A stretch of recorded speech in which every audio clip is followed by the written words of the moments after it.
السلام عليكم ورحمة الله وبركاته. الحمد لله رب العالمين، والصلاة والسلام على أشرف الأنبياء والمرسلين نبينا محمد وعلى آله وأصحابه أجمعين. أما بعد.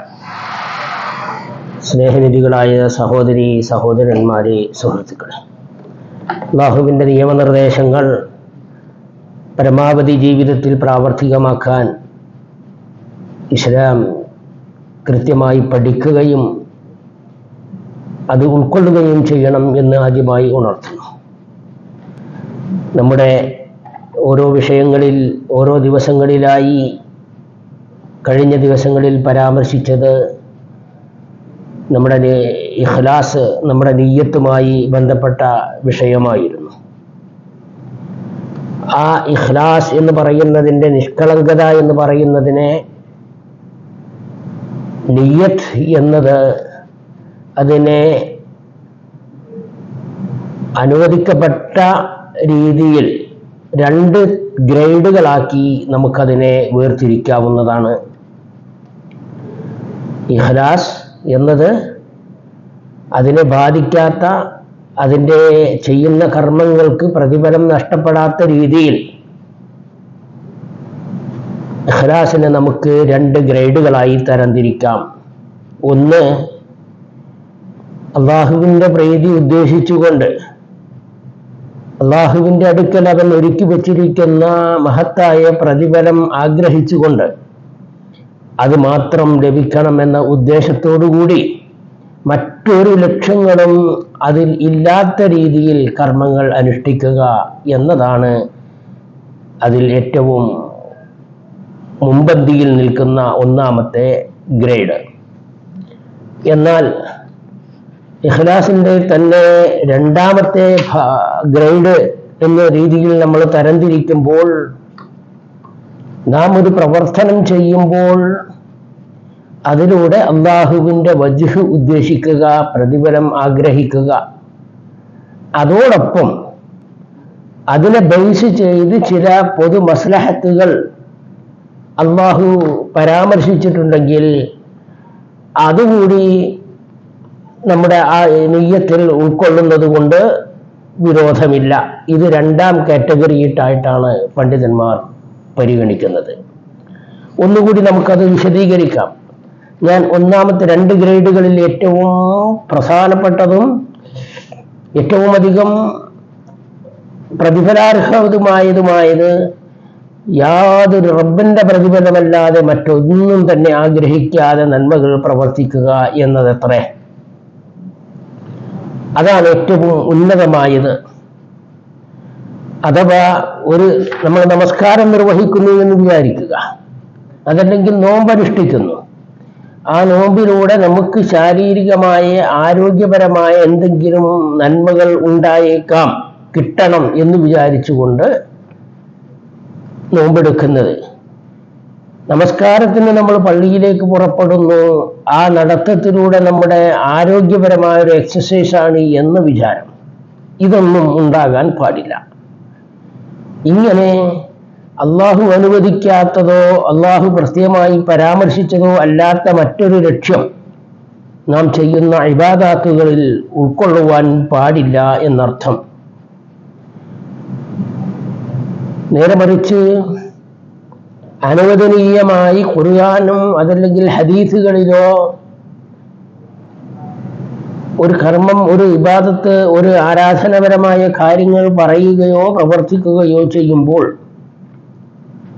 ഹദീസുകളിൽ അനുബന്ധമായി അതുകൊണ്ട് ഇന്ന മെച്ചങ്ങളും നേട്ടങ്ങളും ഉണ്ടാകുമെന്ന് പരാമർശിച്ചിട്ടുണ്ടെങ്കിൽ അത് ആകാവുന്നതാണ്, അതിന് വിരോധമില്ല. ഏതുപോലെ നമ്മൾ രാവിലെയും വൈകുന്നേരവും ചൊല്ലേണ്ട അദ്കാറുകളും പ്രാർത്ഥനകളും ഒക്കെയുണ്ടല്ലോ. രാവിലെ ഉറക്കിൽ നിന്ന് എഴുന്നേൽക്കുമ്പോഴുള്ള പ്രാർത്ഥനകളുണ്ട്, മഴ വർഷിക്കുന്ന സമയങ്ങളിൽ നാം ചെയ്യേണ്ട പ്രാർത്ഥനകളുണ്ട്. ഇവയെല്ലാം പലതും പിശാചിൻ്റെ ശർറിൽ നിന്ന് രക്ഷപ്പെടാനും അതുപോലെ തന്നെ നമുക്ക് ഉപകാരങ്ങൾ ലഭിക്കപ്പെടുവാനും കാരണമാകും എന്ന് വിചാരിച്ചാൽ അതിന് കുഴപ്പമില്ല എന്നർത്ഥം. നമ്മുടെ ഇഖ്ലാസിനോടനുബന്ധിച്ച് അഥവാ നാം നിയ്യത്ത് ചെയ്യുമ്പോൾ അത് അള്ളാന്റെ പ്രതിഫലം ആഗ്രഹിക്കുന്നു. അതോടൊപ്പം ഹദീസുകളിൽ അതിൻ്റെ സ്വാധീനമായി ആധാറുകളായി പരാമർശിക്കപ്പെട്ട വിഷയങ്ങളുണ്ടെങ്കിൽ അത് ആകാവുന്നതാണ് എന്ന് ചുരുക്കം. അതിന് നമ്മൾ രണ്ട് രീതിയിൽ മനസ്സിലാക്കാം.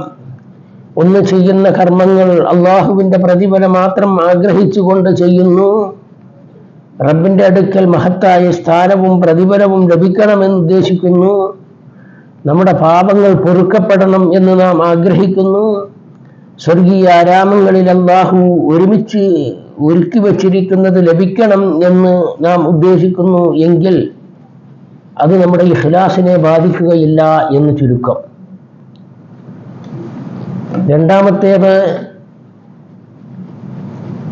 നമ്മൾ ഒരു ആരാധന ചെയ്യുമ്പോൾ അതിലൂടെ റബ്ബിനെ കുറിച്ച് കൂടുതൽ ശുഷ്കാന്തിയോടുകൂടി ജീവിക്കുവാൻ അത് ഇടവരും, അത് കാരണമാകുമെന്നും പൈശാചികമായ വസ്വാസുകളിൽ നിന്ന് രക്ഷപ്പെടാൻ ദിക്റുകളും ദുആകളും ഉപകരിക്കുമെന്നും പ്രവാചകൻ പഠിപ്പിച്ചിട്ടുണ്ട്. അത്തരം ദിക്റുകൾ കൊണ്ടുണ്ടാകുന്ന നമ്മൾ ചെയ്യുന്ന കർമ്മങ്ങൾക്ക് അതിൻ്റെ സ്വാധീനമായി ലഭിക്കുമെന്ന് ഖുർആനിലോ ഹദീസിലോ പറഞ്ഞ പ്രവർത്തനങ്ങൾ ലക്ഷ്യം വെക്കുന്നതിന് വിരോധമില്ല.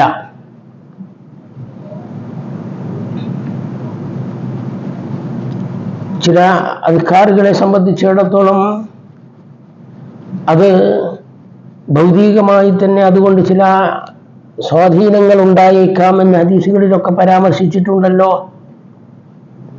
ആപത്തുകളിൽ നിന്നും ഒരു ഉപദ്രവങ്ങളിൽ നിന്നും നമ്മെയും നമ്മുടെ ശരീരത്തെയും നമ്മുടെ സമ്പാദ്യത്തെയും ഉപദ്രവങ്ങളിൽ നിന്ന് രക്ഷപ്പെടുവാൻ ചില ദിക്റുകൾ ചൊല്ലിയാൽ അത് ഉപകരിക്കും, പൈശാചികമായ പ്രലോഭനങ്ങളിൽ നിന്ന് രക്ഷപ്പെടാൻ സാധിക്കുമെന്ന് പറഞ്ഞിട്ടുണ്ടെങ്കിൽ അതൊക്കെ നമ്മൾ ദിക്റുകൾ ചൊല്ലുമ്പോൾ, അത്തരം ആരാധനകൾ അനുഷ്ഠിക്കുമ്പോൾ അത് നമ്മുടെ ഇഖ്ലാസിനെ ബാധിക്കുന്നില്ല. ഞാൻ നേരത്തെ സൂചിപ്പിച്ചു, രണ്ടാമത്തെ ഗ്രേഡ് എന്ന് പറയുന്നത്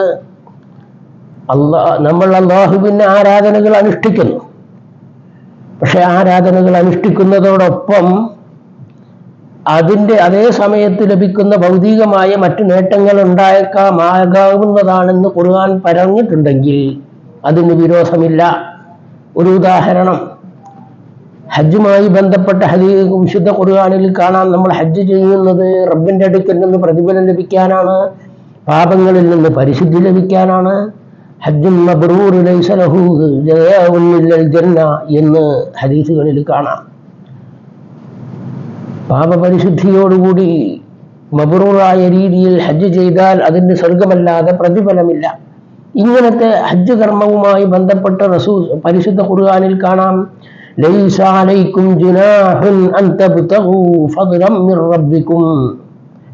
ഹജ്ജുമായി ബന്ധപ്പെട്ട വിഷയം പരാമർശിക്കുന്നിടത്ത് ഹജ്ജിന്റെ വേളകളിൽ ആ സമയങ്ങളിൽ തന്നെ നിങ്ങൾക്ക് അള്ളാഹുവിൻ്റെ ഫദ്ല് ആഗ്രഹിക്കുന്നതിന് വിരോധമില്ലെന്ന് പറഞ്ഞിട്ടുണ്ട്. അഥവാ നിങ്ങൾക്ക് കച്ചവടമോ നിങ്ങളുടെ വരുമാന മാർഗങ്ങൾക്ക് വേണ്ടിയോ എന്തെങ്കിലുമൊക്കെ ഹജ്ജ് സീസണിൽ ചെയ്യുന്നതിന് തടസ്സമില്ല എന്നർത്ഥം.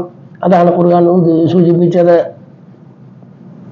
ഇങ്ങനെ ഖുർആനിലോ ഹദീസിലോ ഒരു ആരാധനക്ക്, ഒരു ദിക്റിന് ഉണ്ടായേക്കാമെന്ന് പറഞ്ഞ നന്മകൾ, ഭൗതിക ലോകത്ത് ലഭിക്കുമെന്ന് പറഞ്ഞ ഉപകാരങ്ങൾ, അത് നാം ചെയ്യുന്ന ആരാധനയിൽ ലക്ഷ്യം വെക്കുന്നതിന് വിരോധമില്ല എന്നർത്ഥം. അതല്ലാത്ത ഭൗതികമായ മറ്റു കാര്യങ്ങൾ, ആളുകളുടെ പേര്, ആളുകളുടെ അടുക്കൽ പ്രശസ്തി, ഇതൊന്നും ആഗ്രഹിക്കാൻ പാടില്ല എന്നർത്ഥം. ഒരു ഉദാഹരണം കൂടി പറഞ്ഞാൽ, നമ്മൾ നമസ്കാരം കൃത്യമായി പള്ളിയിൽ പോയി നമസ്കാരം നിർവഹിക്കുന്ന ഒരാൾ, അതിലൂടെ അയാൾ ലക്ഷ്യം വെക്കുന്നത് ഒരു പ്രശ്നങ്ങൾ ഉണ്ടാകുമ്പോൾ അത് സാക്ഷിയായി ഹാജരാക്കപ്പെടുന്ന ഒരു വ്യക്തിക്കുണ്ടാകേണ്ട ഗുണങ്ങളുണ്ട്.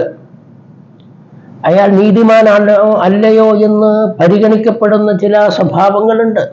അതിൽ ഇമ്പോർട്ടൻ്റായ കാര്യമാണ് നമ്മൾ നമസ്കാരം നിർവഹിക്കുന്നവരായിരിക്കണം, സാക്ഷിത്വം വഹിക്കുന്നവരും നീതിമാന്മാരായിരിക്കണം എന്നതും, നീതിമാന്മാർക്ക് നമസ്കാരം മുറതെറ്റാതെ കൃത്യമായി അനുഷ്ഠിക്കുന്നവരാകണം എന്നതും ഖുർആൻ ഉണർത്തിയിട്ടുണ്ട്. വിശുദ്ധ പ്രവാചക തിരുമേനിയുടെ വിശദീകരണങ്ങളിലും പണ്ഡിതന്മാരുടെ ഷറഹുകളിലുമൊക്കെ കാര്യം കാണാം.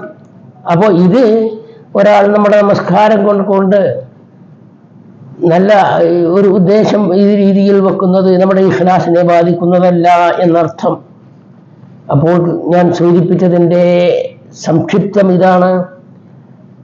നമ്മളൊരു ആരാധന ചെയ്യുമ്പോൾ അതിൽ അള്ളാഹുവിൻ്റെ വജുഹും പരലോകത്തുള്ള രക്ഷയും അതുമാത്രം കാക്ഷിച്ചുകൊണ്ട് പ്രവർത്തിക്കുക എന്നതാണ് ഇഖ്ലാസിൻ്റെ വിഷയത്തിൽ എ ക്ലാസ്, അതല്ലെങ്കിൽ ഫസ്റ്റ് ഗ്രേഡ് എന്ന് പറയുന്നത്.